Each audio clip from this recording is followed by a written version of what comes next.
Hi, I'm Tyson Franklin, and this week's video is titled Two Things You Can Learn from the Good Feet Stores. Now, it's really interesting. Being a few podiatrists on social media have complained about some of the marketing that the Good Feet stores have done in the past, and they say that the association should do something about it. It's not fair that we can't market the same way, and I've got to call a little bit of BS on that because I think 95% of what the Good Feet store and how they market, if you go to the YouTube channel, you go and have a look at their website, 95% of what they do, we could do exactly the same as podiatrists. There's nothing they're doing that we couldn't do. Where their secret is, and the two things I want to share with you, the first thing is they are very niche in their message. And I've always said there's riches and niches. They sell arch supports to people that have foot pain. Really, really simple. You go to YouTube, you look on the website, go to Google anything about the Good Feet stores, and the message is really clear. We have arch supports. We give them to people who've got foot pain. Really, really simple. And not only that, they tell a fantastic story as part of their marketing message. So with the orthotics, I wrote it down here, they have strengtheners, maintainers, and relaxers. And when you watch one of the videos, one of the ladies on there actually says, I'm not here just to stick something in your shoes. If you want that, you can go to a chemist or a pharmacy or a shoe store. So the message they put across is, we actually care. This is a great story that they're telling. You can tell the same story through using video, using your website. Now, before I get on the second thing, just to remind people, if you're enjoying these videos, click the subscribe button. And if you're enjoying this video so far, click the thumb icon. It would be very helpful. The second thing that you can actually learn from a Good Feet store is they make no apologies for the fees that they charge, what the costs are for arch supports. I've seen everything from $500 to $1,000 to $1,500. And this is actually on their website. They don't hide the fact of what they're charging. They're not after people who are looking for the cheapest arch support. Once again, they don't want to just stick something in your shoe either. You can go to a shoe store and do that. So they're not chasing penny pinchers. And while there's podiatrists sitting there at the moment, down the street from them probably, who are thinking, oh, should I up my fees by $2 or $3 because it might upset Mary? The Good Feet stores are sitting down the road from there laughing because they're thinking, we're not after Mary. We're not chasing the patients that are going to haggle over $2 or $3. We have arch supports and we give them to people that have foot pain, but they also give them to people that have foot pain who have money. And that's how it all basically ties in and why they're doing so well. And I think we can learn from that.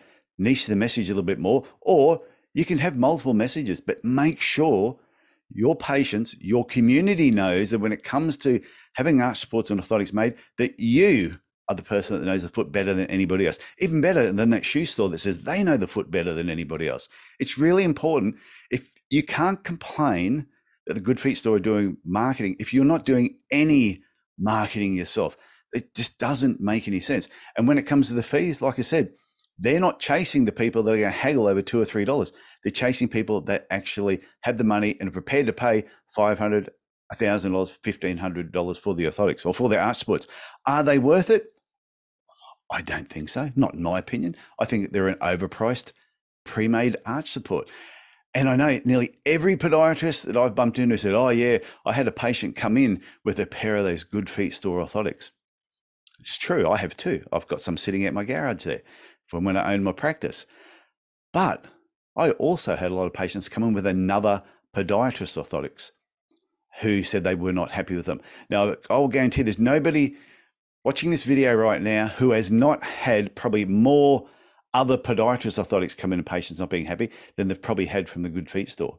So I think the message of this is learn from what the Good Feet store are doing in their marketing.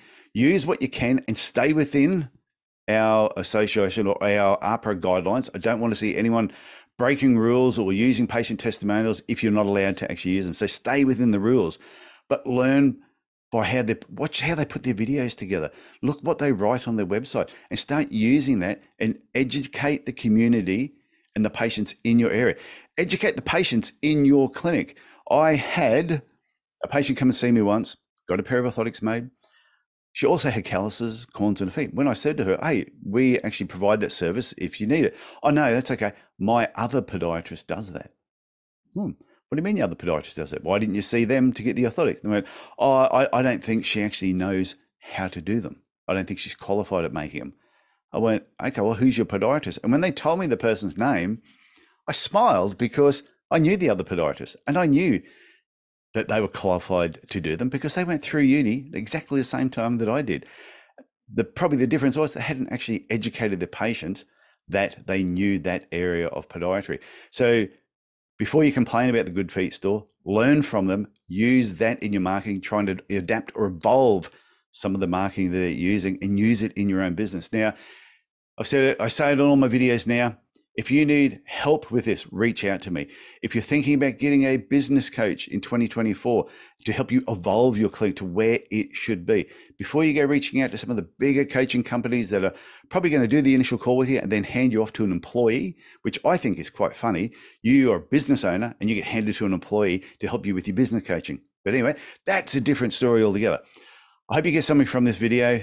If you have any feedback, please send me an email, tf@tysonfranklin.com. Don't forget to check out the Podiatry Legends podcast in your spare time, and I'll have another video for you next week. Okay, bye.